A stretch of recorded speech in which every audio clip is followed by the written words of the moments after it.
Halo teman-teman, jumpa lagi bersama kakak di channel Gurles. Nah, pada video kali ini kita akan belajar tentang sistem koordinat. Lebih spesifiknya, kita akan belajar tentang apa sih sistem koordinat itu dan juga acuan dalam sistem koordinat.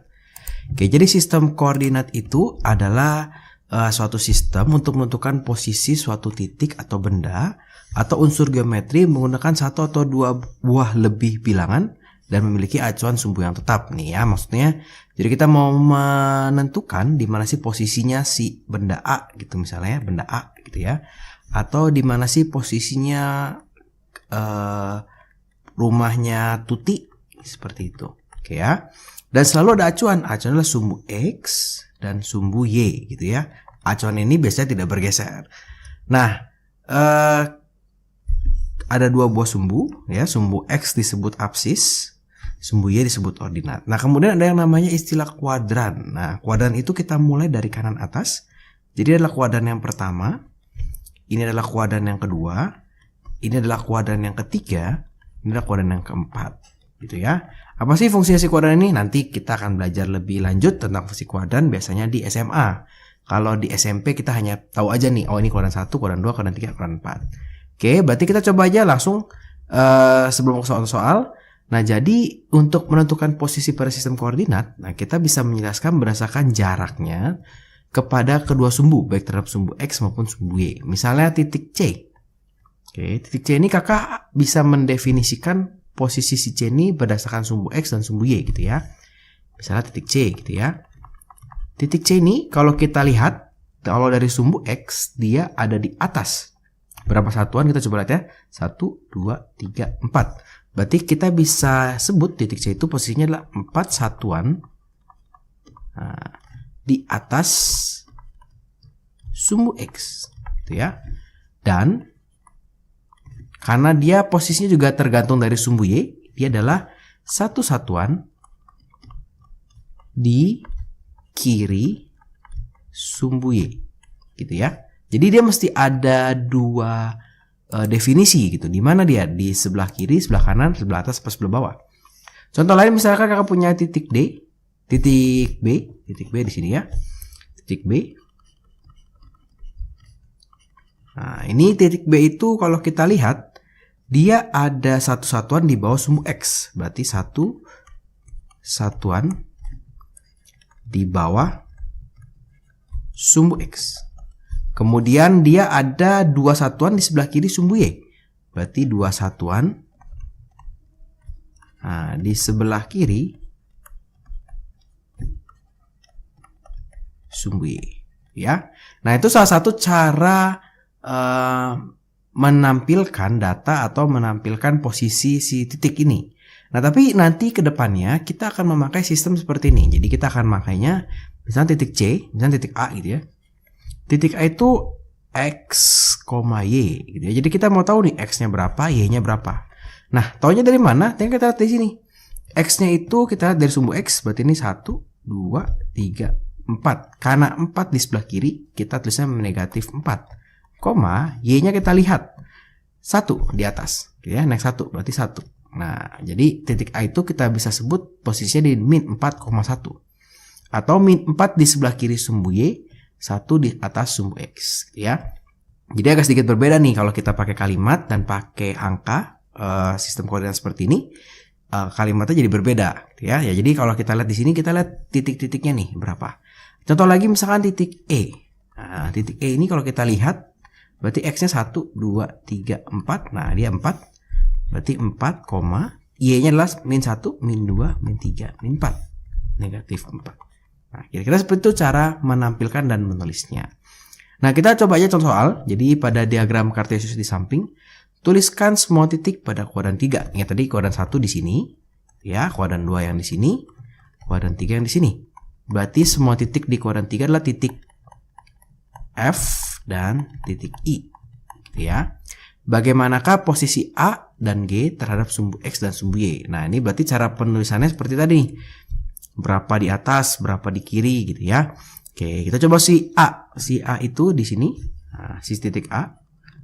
Berapa satuan ya dia ya? Oh, dia 3. Kalau kita lihat nih 1, 2, 3. 3 satuan di sebelah kiri sumbu Y. Kalau di atasnya berapa nih? Dia di atas ya. Kita hitung aja 1, 2, 3, 4. Berarti 4 satuan di sebelah atas sumbu X. Ya. Bagaimana dengan si G? Ya, kita coba aja si G. Si G itu mana G? Oh, ini G ya. Kalau si G itu kalau kita lihat dia satu satuan di kanan. Berarti satu satuan di kanan sumbu Y.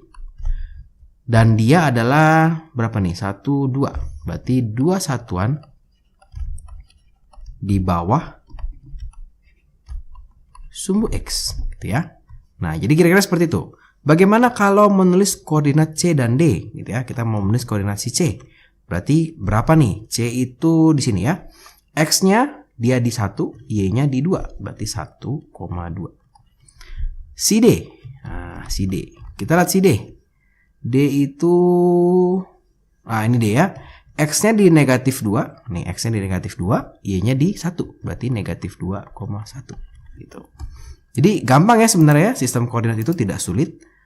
Nah, bagaimana dengan pertanyaan yang D? Tuliskan titik dengan ordinat positif. Ordinat itu tadi Y ya. Y-nya positif, berarti di bagian atas. Yaudah, kita sebutin aja semua. Berarti kita punya titik A, titik B, titik C, titik D, titik E ya. Ini positif, positif, positif, positif, positif. Nolnya mesti kita anggap positif. Kemudian yang E, absisnya negatif atau X-nya negatif, berarti di sebelah kiri. Berarti ini titik A, titik D, titik F, dan titik I. Nah, kira-kira seperti itu bagaimana kita membaca si diagram Cartesius. Sekarang kita coba kalau kita mau menaruh titik pada diagram Cartesius gitu ya. Gambarkan 3 titik yang berada 4 satuan di atas sumbu X. 4 satuan di atas sumbu X berarti 1, 2, 3, 4. 3 titiknya di mana? Terserah karena dia tidak memberikan referensi atau jarak dari sumbu Y-nya. Ya udah, berarti misalnya kakak taruh di sini. Nah, ini untuk yang A, A1. Kakak taruh di sini boleh. A2, kakak taruh di sini juga boleh. A3. Yang penting adalah 4 satuan di atas sumbu X. Kemudian kita disuruh menggambarkan 2 buah titik yang berada 2 satuan di sebelah kiri sumbu Y. 2 satuan di sebelah kiri. Terserah, misalnya kakak mau di sini B1 sama di mana? Bawah misalnya boleh B1. Yang penting adalah di sebelah kiri ya, tidak dikasih tahu di mana. Sekarang gambarkan titik A yang berada 3 satuan di bawah sumbu Y X dan 1 satuan di sebelah kanan sumbu Y. 3 satuan di bawah sumbu X, 1, 2, 3, 1 satuan di sebelah sumbu Y. Berarti di antara garis ini dari sumbu Y kita hitung 1. Nah, kita dapat sini ya. Ini adalah titik A-nya yang di soal D. Itu ya. Gambarkan titik C 2, min 3. 2, min 3. 2, min 3. Oh, berarti di sini. Ya, X-nya 2, Y-nya min 3. Min 4, 3. Min 4 di sini. Ya, min 1, min 2, min 3, min 4 selalu X dulu. 3. 1, 2, 3. Berarti di sini.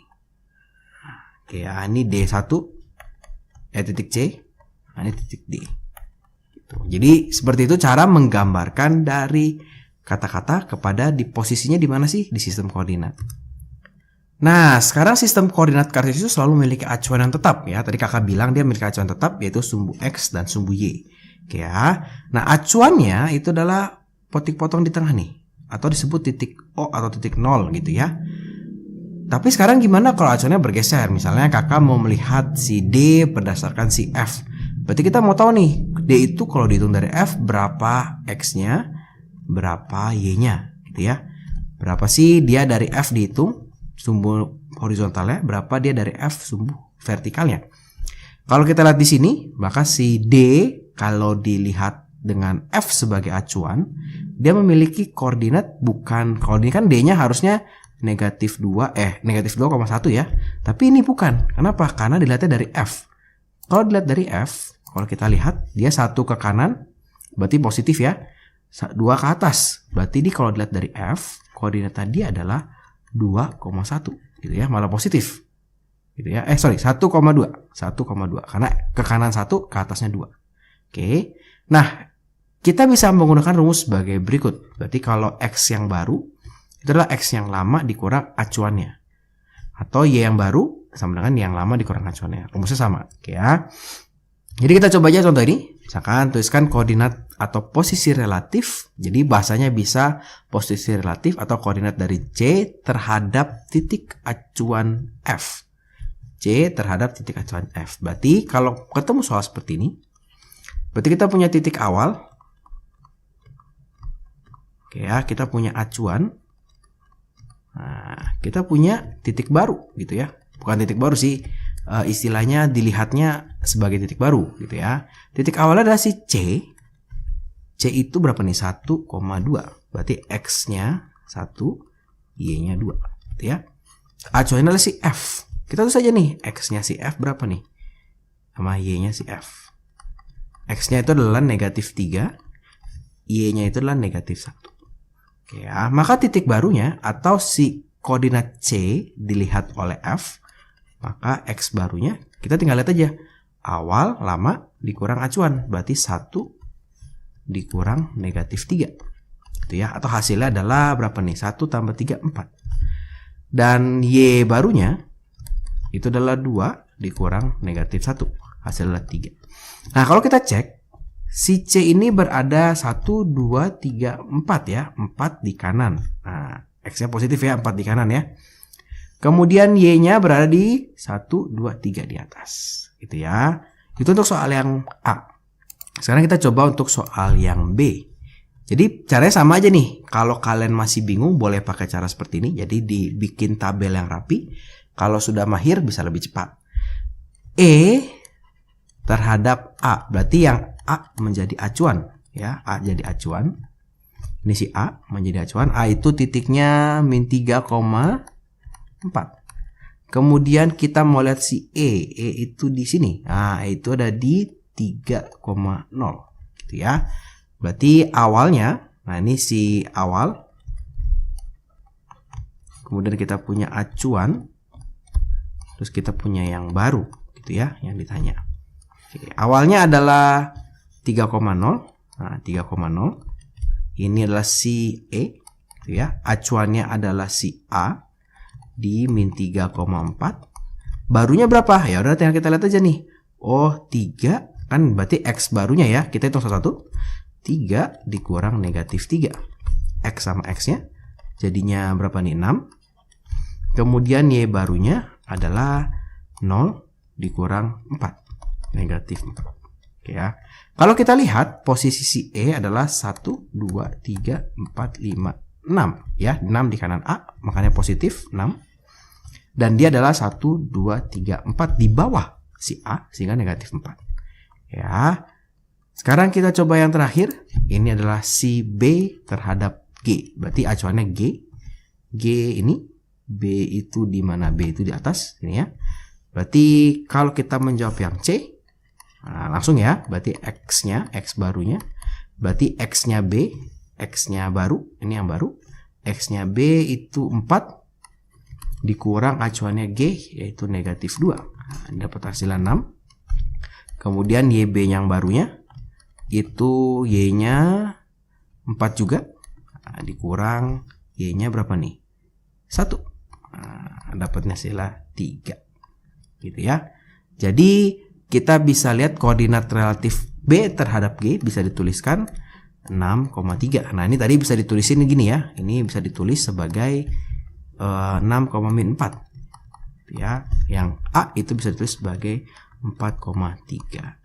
Nah, kira-kira seperti itu. Nah, sekarang gimana kalau kita soalnya kita balik-balik sedikit gitu ya. Nah, jadi kita disuruh gambar sekarang, gambarkan titik J yang berada 6 satuan di sebelah kanan titik D dan 4 satuan di bawah titik D. Gampang ya?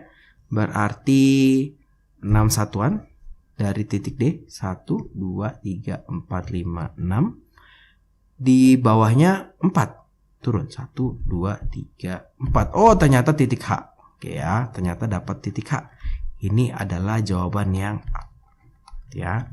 Gimana sekarang kita menggambarkan titik K yang memiliki posisi relatif min 4,2 terhadap titik C. Nah, jadi kita startnya dari C, min 4 berarti ke kiri. 1, 2, 3, 4, 2 itu berarti ke atas. Nah, oh ternyata ini adalah titik A. Ini adalah jawabannya si yang E.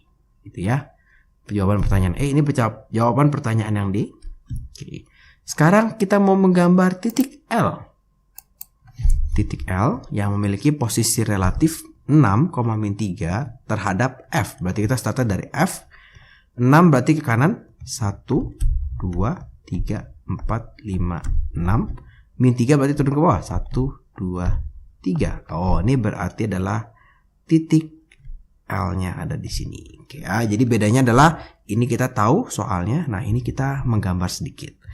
Nah, sekarang kita soal sedikit dibalik-balik. Nah, jadi kita mempunyai koordinat B dan C. Titik pangkal dipindahkan. Berarti ini titik acuan ya. Kalau titik pangkal dipindahkan, artinya acuannya dipindahkan ke titik P. Koordinat C menjadi segini. Tentukan koordinat titik B terhadap titik P. Gitu ya. Berarti sekarang kita punya dua titik. Ada yang titik awalnya. Ada acuannya. Oke ya. Ada koordinat baru. Oke. Kita punya beberapa titik di sini. Ada titik awalnya itu adalah si B. Itu XB-nya itu adalah negatif 1. YB-nya itu adalah negatif 2. Itu ya. Titik acuannya tetap semua sama, adalah si P yaitu X, Y. Itu ya. Kemudian kita punya titik C di mana XC-nya itu adalah 3 dan YC-nya adalah negatif 5. Nah, tapi koordinat C barunya di sini, nah, ini C-nya menjadi berapa nih? Min 4 dan Y-nya menjadi 4. Ya. Nah, yang ditanya adalah koordinat titik B terhadap P. Berarti kalau kita mau menyelesaikan soal ini, kita mesti tahu dulu nih, koordinat titik P-nya berapa sih gitu ya. Kita cari dulu koordinat titik P-nya. Kalau sudah dapat, kita baru bisa mencari koordinat dari si B berdasarkan acuan P. Oke, berarti kita menggunakan informasi yang C dulu. Ya, berarti kan dia bilang X baru sama dengan XC yang baru. Nah, ini kakak perjelas sedikit biar nggak bingung. Berarti ini XC yang baru sama dengan XC yang lama dikurang X-nya si P. Gitu ya, karena acuannya si P. XC yang baru adalah min negatif 4. XC yang lama adalah 3 dikurang XP. Oke ya. Jadi kalau ini kita hitung, nanti XP-nya kita dapat hasilnya 7. Dapat dari mana? XP pindah ke sebelah sini positif. Negatif 4 pindah ke sini jadi positif gitu ya. 3 tambah 4 jadi 7. Oke, sekarang kalau kita lihat Y-nya. Nah, berarti Y-nya si C yang baru sama dengan Y-nya si C yang lama dikurang P gitu ya. XC yang barunya adalah 4 sama dengan ini negatif 5 dikurang YP ya. Ini YP sama dengan negatif 5 dikurang 4. Dapat nanti negatif 9. Saya kita dapat nih, oh ternyata koordinat P-nya adalah 7, negatif 9. Nah kalau seperti ini, kalau kita mau menjawab soal yang ini sekarang, berapakah XB yang baru? Gampang nih, berarti kita mau cari XB yang baru. Berarti XB yang lama tinggal dikurangin sama X-nya si P. Berapa nih XB yang lama? Negatif 1 dikurangin 7. Dapat negatif 8. Sedangkan XB yang Y-nya B yang baru itu adalah YB yang lama dikurang Y-nya si P. Berarti ini negatif 2 dikurang negatif 9. Nanti dapat negatif 2 tambah 9, dapatnya adalah 7. Oke ya, sehingga dapat nih, ternyata koordinat B-nya yang baru. Nah, koordinat B yang baru itu adalah negatif 8,7. Atau koordinat B dilihat oleh P adalah negatif 8,7. Oke. Nah, sekarang untuk soal nomor 5. Kalau di soal nomor 5 diketahui koordinat titik P terhadap titik A adalah min 7,2. Dan koordinat titik A terhadap titik Q adalah min 5,8. Tentukan koordinat titik P terhadap titik acuan Q gitu ya. Nah, ini agak sedikit tricky sebenarnya. Jadi kakak jelaskan dulu dapat rumusnya dari mana. Nanti di soal berikutnya kita akan langsung pakai rumusnya gitu ya. Nah, jadi kalau ketemu soal seperti ini, kalau kalian lupa rumusnya apa gitu ya, kita pakai permisalan. Kita misalkan dulu titik yang disebut 2 kali. Nah, itu yang disebut 2 kali titik A ya. Oke, diketahui ya, ini kan bagian pertanyaannya. Misalkan titik A-nya misalkan berapa ya? 1,1 boleh gitu Itu ya yang gampang. Nah, kalau kita lihat ini 1,1 tuh. Nah, sekarang kita akan cari titik P dan juga cari titik Q. Gitu ya. Baru kita bisa dapat P terhadap Q. Kita cari dulu titik P. Nah, ini kalau kita lihat berarti X-nya P yang baru gitu ya. Sekarang XP yang lama dikurangin X-nya A gitu ya. Kenapa seperti itu? Karena dia bilang ini adalah koordinat titik P terhadap titik A. Berarti A-nya akan menjadi acuan gitu ya. A-nya menjadi acuan. Ini adalah min 7 sama dengan X-nya P yang lama dikurang 1. Sehingga dapat XP yang lama adalah negatif 6. Kemudian kita lakukan hal yang sama dengan YP yang baru sama dengan YP yang lama dikurang X-nya dikurang Y-nya si A gitu ya. Berarti ini adalah 2 ya, 2 sama dengan ini kita belum tahu dikurang berapa nih? 1. Berarti dapat Y-nya. Nah, dapat Y-nya si P yang lama itu adalah 3. Oke. Sekarang kita mau mencari titik Q-nya. Nah, kita mau mencari titik Q. Titik Q itu kalau kita lihat sekarang Q yang menjadi acuan. Gitu ya. Gitu ya. Jadi ini A yang lama nih. Ini jadi A yang lama. Kemudian A yang baru adalah ini A yang baru adalah min 5,8 gitu ya. Sehingga kalau kita mencari X-nya si A yang baru sama dengan XA yang lama dikurang X-nya si Q gitu ya. Sehingga ini adalah min 5 sama dengan 1 dikurang X-nya si Q. Nanti kita dapat X-nya si Q adalah min 6. Gitu ya. Nah, kemudian si Y-nya juga sama. Y-nya si A yang baru sama dengan Y-nya si A yang lama dikurang Y-nya si Q. YA yang baru itu adalah 8. Yang lama itu adalah 1 dikurang Y-nya si Q. Nanti dapat Y-nya si Q adalah 7. Ya. Dari sini kita dapat titik P itu adalah min 6,3 sedangkan titik Q adalah min 6,7. Sehingga kalau P terhadap Q bisa kita hitung ya, berarti Q yang jadi acuan. Oke ya, berarti XP yang baru di sini itu adalah yang lama, berarti ini yang lama nih negatif 6 dikurang X-nya si Q negatif 6 gitu ya. Ini 6. Ini 6 dapatnya positif. Nah, ini positif. Ini positif. Nanti akan dapat negatif 12 gitu ya. Nah, kemudian si Y-nya si P yang baru itu adalah 3 dikurang. Nah, ini kakak ada salah juga. Ini harusnya negatif 7 gitu ya. Nanti akan dapat nih 10. Oke, min 12,10 sehingga dapat P terhadap Q adalah min 12,10.